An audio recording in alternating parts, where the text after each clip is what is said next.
Welcome to வீட்டு kitchen. இந்த வீடியோவில் நாம் சிக்கன் பிரியாணி எப்படி நம்ம குக்கரில் அழகாக செய்யலான்னு பார்க்க போகிறோம். அதுக்கு முன்னாடி எங்கள் சேனலை இதுவரைக்கும் நீங்கள் சப்ஸ்கிரைப் பண்ணாமல் இருந்தீங்கன்னா சப்ஸ்கிரைப் பண்ணுங்கள். சப்ஸ்கிரைப் பண்ணிவிட்டு பக்கத்தில் இருக்கக்கூடிய பெல் ஐக்கானையும் ப்ரெஸ் பண்ணுங்கள். அப்போ தான் நாங்கள் போடக்கூடிய வீடியோஸ் உங்களுக்கு நோட்டிஃபிகேஷன்ஸில் வரும். முழு வீடியோவும் பாருங்கள். இந்த வீடியோ உங்களுக்கு பிடிச்சிருந்துன்னா லைக் பண்ணுங்கள், உங்கள் ஃப்ரெண்ட்ஸுக்கும் ஷேர் பண்ணுங்கள். ஃபஸ்ட்டு நாம் சிக்கனை மேரினேட் பண்ண போகிறோம். இப்போது 1/2 கிலோ சிக்கன் எடுத்துருக்கோம். இதில் தேவையான அளவு உப்பு சேர்த்துக்கலாம்.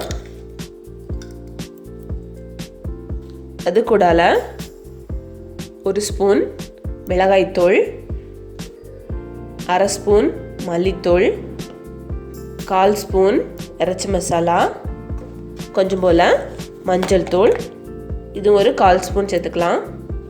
போட்டு ஃபஸ்ட்டு நம்ம ட்ரையாக மிக்ஸ் பண்ணிக்கலாம்.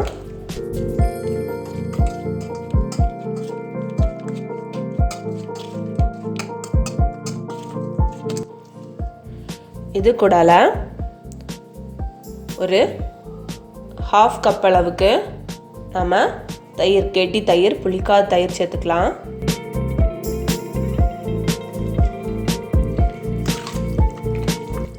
சேர்த்து நம்ம மிக்ஸ் பண்ணி வைக்கிறோம்.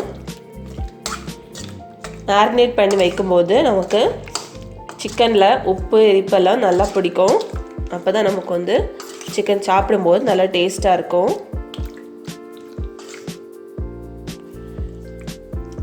1/2 hour இது இப்படி ஊறட்டும். இப்போது பாசுமதி அரிசி எடுத்துருக்கோம். இது 1/2 கிலோ சிக்கனுக்கு 1/2 கிலோ பாசுமதி அரிசி எடுத்து நம்ம நல்லா வாஷ் பண்ணி தண்ணியில் ஊற வச்சுருக்கோம். இதுவும் ஊறட்டும். இப்போ ஒரு குக்கரை அடுப்பில் வச்சுருக்கோம். அதில் தேவையான அளவுக்கு ஆயில் விட்டுக்கலாம். கூடால 1 ஸ்பூன் நெய் விட்டுக்கலாம். எண்ணெய் சூடானதும் அதில் பிரியாணி இலை, அப்புறம் பட்டை, ஸ்டார் சேர்த்துக்கலாம். இது கூடால நீளமாக நறுக்கி வச்சுக்கக்கூடிய வெங்காயம் அதுவும் சேர்த்துக்கலாம்.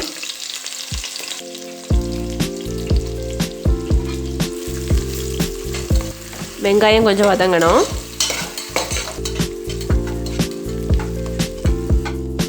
இப்போது வெங்காயம் கொஞ்சம் வதங்கியாச்சு. இது கூடால இஞ்சி பூண்டு அரைச்சி வச்சுருக்கு, அதையும் சேர்த்துக்கலாம்.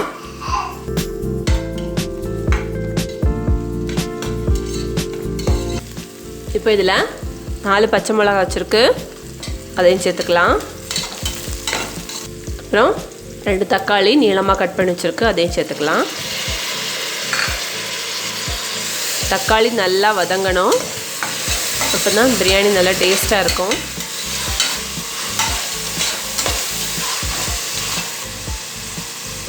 இது கூடால தேவையான அளவு சால்ட் சேர்த்துக்கலாம். நம்ம ஏற்கனவே சிக்கனில் சால்ட் போட்டிருக்கோம். அதில் இந்த காய்களுக்கு மட்டும் நம்ம லைட்டாக சால்ட் சேர்த்துக்கலாம். பாருங்கள், தக்காளி ஓரளவு வதங்கியாச்சு. இப்போது கட் பண்ணி வச்சுருக்கக்கூடிய புதினா கொத்தமல்லியும் சேர்த்துக்கலாம்.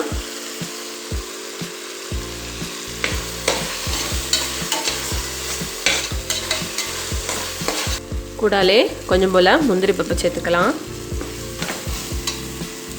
இப்போ எல்லாம் சேர்ந்து நல்லா வதங்கியாச்சு. இனி நம்ம மேரினேட் பண்ணி வச்சுருக்கக்கூடிய இந்த சிக்கனை இது கூட சேர்த்துக்கலாம்.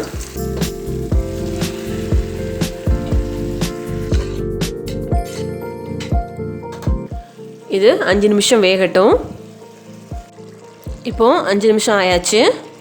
சிக்கன் நல்லா வெந்திருக்கு பாருங்கள்,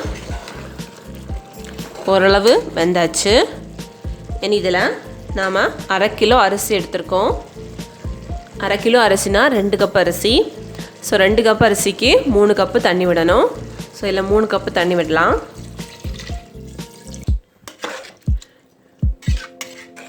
இதுக்கு தேவையான உப்பு காரம் எல்லாம் கரெக்டாக இருக்கான்னு செக் பண்ணிக்கோங்க.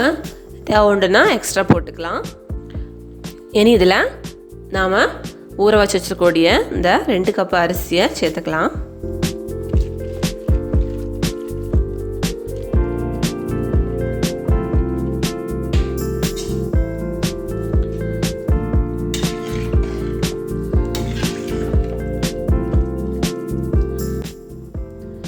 இனி குக்கரை மூடி நம்ம வந்து விசில் போட்டுடலாம்.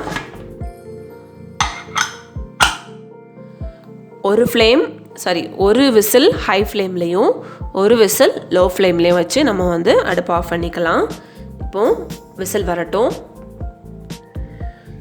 இப்போது விசில் எல்லாம் போயாச்சு. நம்ம வந்து வெயிட் எடுத்துடலாம்.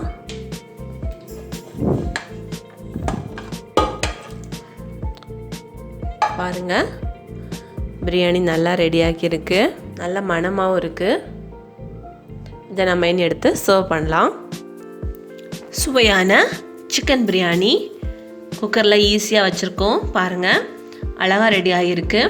இதை நீங்கள் உங்கள் வீட்டில் ட்ரை பண்ணி பாருங்கள். இந்த கிறிஸ்மஸுக்கு சிக்கன் பிரியாணி சூப்பராக வச்சு சாப்பிடுங்க. இந்த வீடியோ பிடிச்சிருந்துன்னா இந்த வீடியோவை நீங்கள் லைக் பண்ணுங்கள், ஷேர் பண்ணுங்கள். அண்ட் இந்த வீடியோ பற்றின கமெண்ட்ஸை எங்களுக்கு கண்டிப்பாக சென்ட் பண்ணுங்கள். தேங்க்யூ.